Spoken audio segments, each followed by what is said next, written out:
જે શબ્દો નથી કરી શકતા એ આંખો બોલે છે, જે શબ્દો નથી બોલી શકતા એ આંગળીઓ બોલે છે. હોઠ દ્વારા અભિવ્યક્ત થતી ભાષા જે એક્સપ્રેસ નથી કરી શકતી એ બોડી લેંગ્વેજ કરે છે.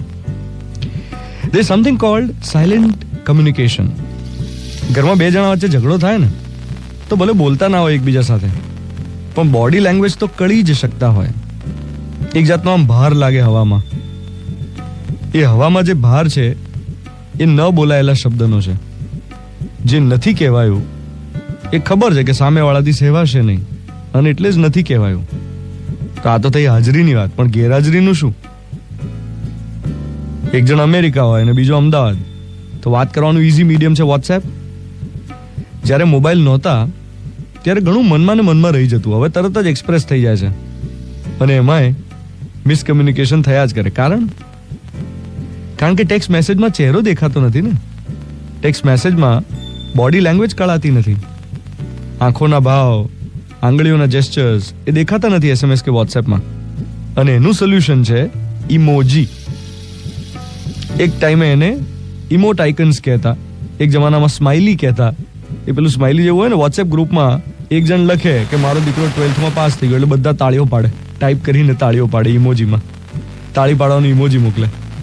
ફ્રેન્ડ્સના ગ્રુપમાં કોઈ એમ કહે કે આઈ ગોટ હિચ્ડ, મારું નક્કી થઈ ગયું, તો બધા થમ્સ અપ એવું ઇમોજી મોકલે, કિસ વાળું ઇમોજી મોકલે. કોઈ ફોટો હોય તો એમાં આમ થમ્સ અપ ને કિસ વાળું ઇમોજી ને એવું બધું. કોઈ ગુજરી જવાના સમાચાર આવે તો બે હાથ જોડેલું નમસ્કાર ઇમોજી મોકલે. આ નોન વર્બલ ઇન્ફોર્મેશનને એક્સપ્રેસ કરવાનું સાધન એટલે ઇમોજી. હવે એનો મોટો ગેરફાયદો એ છે કે આવું કરવા ખાતર બહુ થાય, જરૂરી ના હોય ત્યાં ઠપકારે લોકો. એલોપથીનું કેવું હોય, એમ શોર્ટમાં પતે ને. ડોક્ટર સિમ્ટમ્સ જુએ અને ફટ દઈને દવા આપી દે, ફટ દઈને સાજા, બીજા કલાકે તો હરતા ફરતા થઈ ગયા માણસો. આ ઇમોજીનું આવું છે, શોર્ટમાં પતે, ઊંડું ના ઉતરે, ઉપર છેલ્લું એક્સપ્રેશન પ્લાસ્ટિક્યું. તમે જે ન ફીલ કરતા હો એ એક્સપ્રેસ કરાવે, તમને બદલી નાખે ભાઈ, તમારો સ્વભાવ બદલી નાખે આ ઇમોજી. એટલે એક્સપ્રેશન્સની એલોપથી એટલે ઇમોજી.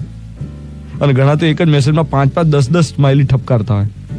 આપણને જોઈને એમ થઈ જાય કે આટલું બધું પણ શું છે, પણ એક કિસ બરાબર છે, આમ 15-15 કિસીસ હોય, એનાથી શું થાય? ઇન્ટેન્સિટી એક્સપ્રેસ થાય. આજે વર્લ્ડ ઇમોજી ડે છે.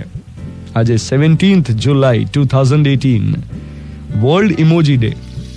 Will emojis become the new language of the world? No. એનું કારણ એ છે કે એમાં ગ્રામર નથી. આ નેક્સ્ટ સોંગ જે છે એ માત્ર ઇમોજીથી એક્સપ્રેસ કરવાનું તો કેવું હોય જરા વિચારજો.